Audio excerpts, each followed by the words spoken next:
Backyard. Today I want to talk to you about growing your own food in your backyard. Now, a lot of people say, I don't have space for that in my backyard. It's too expensive. Why should I do that? Well, let me counter that. How many times have you been to the grocery store this week already?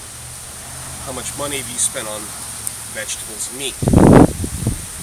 My family's doing out here is growing a lot of our own food. We supplement a good chunk of our food bill simply by growing food out here.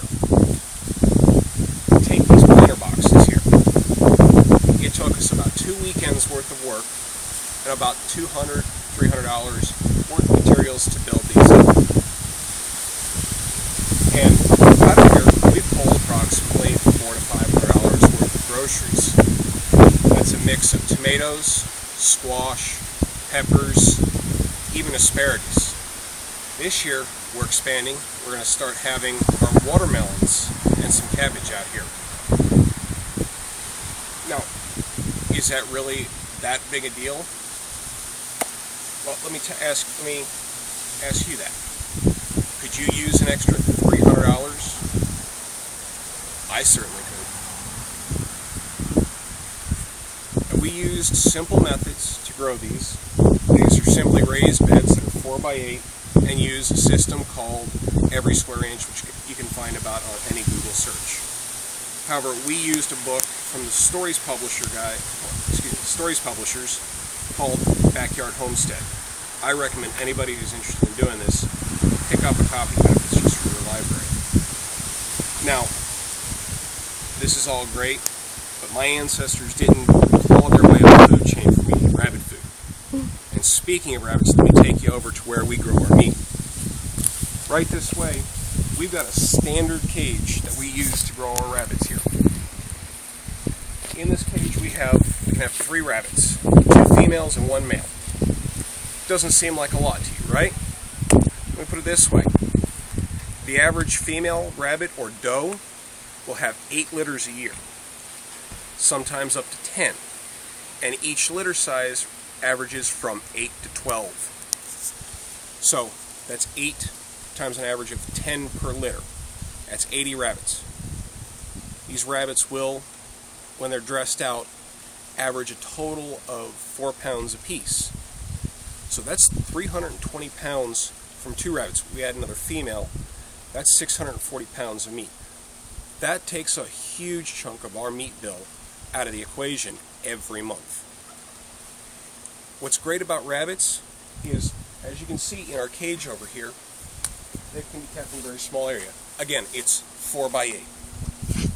Same size as you would find on a standard plywood sheet.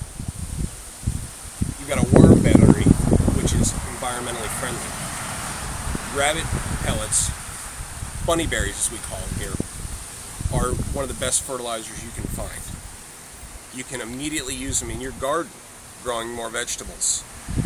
They don't burn the plants with the nitrates. And rabbits can be fed off of green scraps from your garden. Now, rabbit's very lean meat, and while we love it, you need a little bit of meat fat in your diet, we feel. How we supplement that is we use a system called battery cages for chickens.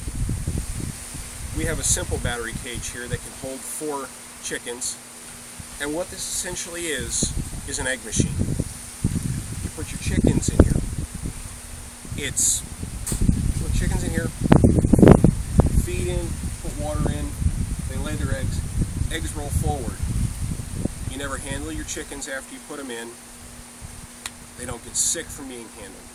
Your eggs don't get dirty. You've got a simple to remove tray that you pull out usually every other day. You clean it out. You compost your chicken manure, you've got great tomato fertilizer. Now, a lot of people say these 2 cages are inhumane, that these animals shouldn't be raised in cages or on wire. Well, let's look at the fact that most commercial grade rabbits, they've been raised and bred to live on wire. When you put them on a solid surface, their feet actually develop foot sores. They've got enough room to move around. They're fed very well. They have very little stress in their lives.